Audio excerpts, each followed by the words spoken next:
வணக்கம். இன்றைய முக்கிய செய்திகள். தவேக ஆட்சிக்கு வந்த நிலையில் கல்லூரி மாணவர்களுக்கான உதவித்தொகை 1000 ரூபாய் வரவு வைக்கப்பட்டுள்ளதாக தெரிவிக்கப்பட்டுள்ளது. தமிழகத்தில் 21 வயதிற்கு உட்பட்டோருக்கு மது விற்பனை தடை செய்யப்பட்டுள்ளது. வருகின்ற 26ஆம் தேதி அசாம் சட்டப்பேரவையில் பொது சிவில் சட்ட மசோதா தாக்கல் செய்யப்பட உள்ளதாக அம்மாநில முதல்வர் தெரிவித்துள்ளார். திமுக தலைவர் மு.க. ஸ்டாலின் அவர்களின் தலைமையில் அக்கட்சியின் மாவட்ட செயலாளர்கள் கூட்டம் தொடங்கியது. இந்தியாவில் செப்டம்பர் 30ஆம் தேதி வரை சர்க்கரை ஏற்றுமதிக்கு தடை விதித்துள்ளது ஒன்றிய அரசு. 22 கேரட் ஆபண தங்கத்தின் விலை சவரனுக்கு 400 ரூபாய் அதிகரித்து ஒரு சவரன் 1,20,400 ரூபாயாகவும் 1 கிராம் 15,050 ரூபாய்க்கும் விற்பனை செய்யப்பட்டு வருகிறது. இதனைத் தொடர்ந்து 1 கிராம் வெள்ளியின் விலை கிராமிற்கு 5 ரூபாய் விலை குறைந்து 1 கிராம் வெள்ளி 315 ரூபாய்க்கு விற்பனை செய்யப்பட்டு வருகிறது. பண்ருட்டி அருகே உள்ள தென்பெண்ணை ஆற்றில் 50,000 ஆண்டுகள் பழமையான பழைய கற்கால ஆயுதம் கண்டெடுக்கப்பட்டுள்ளதாக தகவல் வெளியாகியுள்ளது. விமான எரிபொருள் விலை உயர்வால் சர்வதேச விமான சேவைகளை ஏர் இந்தியா நிறுவனம் குறைக்க உள்ளதாக தகவல் வெளியாகியுள்ளது. நாடு முழுவதும் அமுல் நிறுவனத்தின் பால் விலை லிட்டருக்கு 2 ரூபாய் உயர்த்தப்பட்டுள்ளது.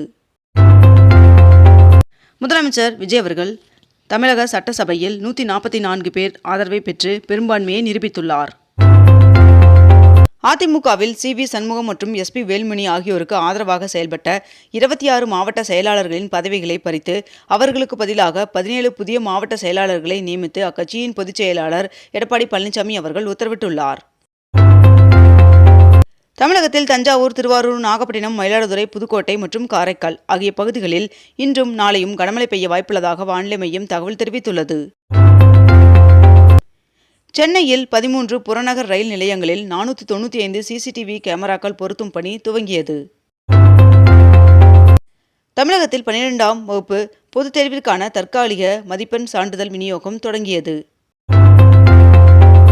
போர் பதற்றம் நீடித்தபடியே இருந்தால் இந்தியாவில் எரிபொருள் விலை உயர்வை தவிர்க்க முடியாது என்று RBI கவர்னர் தெரிவித்துள்ளார்.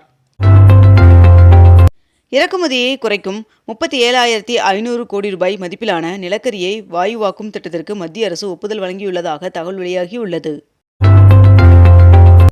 ரஷ்ய வெளியுறவு அமைச்சர் பிரிக்ஸ் கூட்டத்தில் பங்கேற்பதற்காக இந்தியா வந்தடைந்துள்ளார்.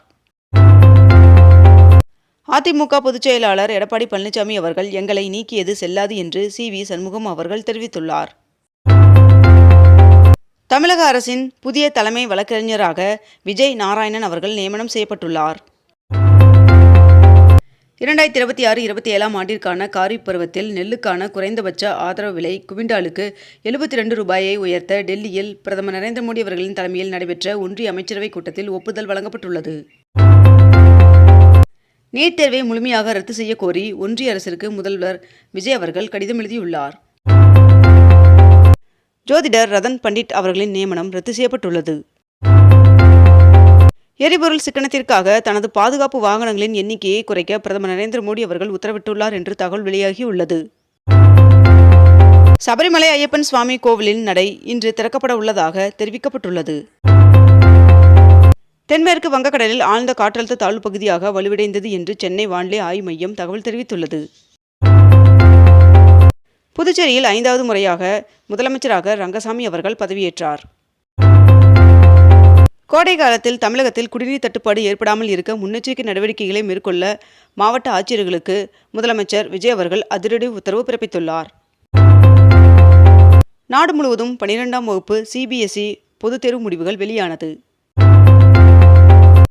தங்கத்தின் மீதான இறக்குமதி வரியை 6%லிருந்து 15% உயர்த்தியது மத்திய அரசு. தமிழகத்தில் போதைப் பொருட்களை முற்றிலும் கட்டுப்படுத்தும் வகையில் முதல்வர் நேரடி கண்காணிப்பில் சென்னை உட்பட மாநிலம் முழுவதும் 65 போதைப் பொருட்கள் தடுப்பு பிரிவு காவல் நிலையங்கள் அமைத்து தமிழ்நாடு அரசு அரசாணை வெளியிட்டுள்ளது. வருகின்ற ஜூன் 1ஆம் தேதி முதல் பெண்களுக்கு இலவச பேருந்து பயணம் என்று மேற்கு வங்கம் அறிவித்துள்ளது.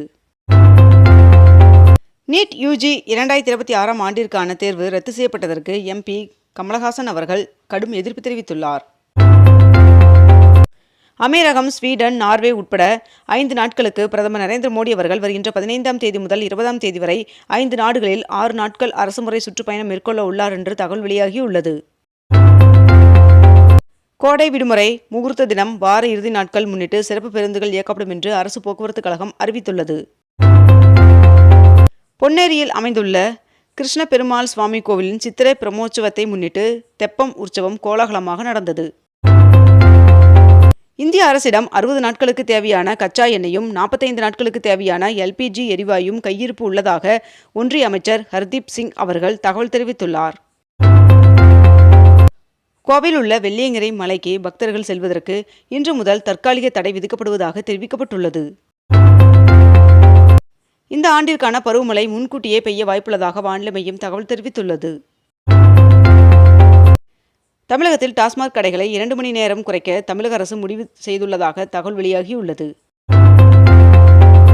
இலங்கை கடற்படையால் சிறைப்பிடிக்கப்பட்டுள்ள தமிழ்நாடு மீனவர்களை விடுவிக்க வலியுறுத்தி முதலமைச்சர் விஜய் அவர்கள் கடிதம் எழுதியுள்ளார். சென்னை வேளச்சேரி இல்லத்தில் விசிக தலைவர் திருமாவளவன் அவர்களை முதலமைச்சர் விஜய் அவர்கள் நேரில் சந்தித்தார். IAS அதிகாரிகளை பணியிட மாற்றம் செய்து தமிழ்நாடு அரசு உத்தரவிட்டுள்ளது. மேற்காசிய போர் சூழல் மோசமாகி வருவதால் வெளிநாட்டு தயாரிப்பு பொருட்களை தவிர்ப்போம் என்று குஜராத்தில் மீண்டும் பிரதமர் நரேந்திர மோடி அவர்கள் வலியுறுத்தியுள்ளார். சென்னை விமான நிலையம் மற்றும் கிளாம்பாக்கம் பேருந்து நிலையத்தை இணைக்கும் மெட்ரோ ரயில் திட்டத்திற்கான ஆரம்ப கட்ட நடவடிக்கைகள் தொடங்கி நடைபெற்று வருவதாக தகவல் வெளியாகியுள்ளது. முறைகேடு காரணமாக கடந்த மே 3ஆம் தேதி நடைபெற்ற நீட் தேர்வு ரத்து செய்யப்பட்டதாக தெரிவிக்கப்பட்டுள்ளது. போதைப்பொருள் தடுப்பு படை அமைக்கப்பட்டு தமிழ்நாடு அரசு அரசாணை வெளியிட்டுள்ளது. Data science, electronic system, aeronautics உள்ளிட்ட பிரிவுகளில் 4 ஆண்டு ஆன்லைன் BSc பட்டப்படிப்புகளில் மாணவர் சேர்க்கைக்கான அறிவிப்பை சென்னை IIT வெளியிட்டுள்ளது. தமிழ்தாய் வாழ்த்திற்கு முதலிடம் தர வேண்டும் என்று பிரேமலதா விஜயகாந்த் அவர்கள் வலியுறுத்தியுள்ளார். தமிழ்நாட்டில் வழிபாட்டு தலங்கள், கல்வி நிறுவனங்கள் மற்றும் பேருந்து நிலையங்கள் அருகிலிருந்து 500 மீட்டர் வரை அமைந்துள்ள 717 டாஸ்மாக் கடைகளை மூட முதலமைச்சர் விஜய் அவர்கள் உத்தரவிட்டுள்ளார். தமிழக சட்டப்பேரவையின் புதிய பேரவைத் தலைவராக தவேக MLA JD பிரபாகர் அவர்கள் போட்டியின்றி தேர்வு செய்யப்பட்டுள்ளார். இதனையடுத்து துணை சபாநாயகராக துறையூர் தொகுதி MLA ரவிசங்கரும் போட்டியின்றி தேர்வு செய்யப்பட்டுள்ளார். பள்ளிகளில் ஆன்லைன் கிளாஸ் நடத்த வேண்டும் என்று பிரதமர் நரேந்திர மோடி அவர்கள் மீண்டும் வேண்டுகோள் விடுத்துள்ளார். பண்ருட்டியில் பலா திருவிழா கோலாகலமாக நடைபெற்றது. 50க்கும் மேற்பட்ட ரகங்கள் காட்சிப்படுத்தப்பட்டன.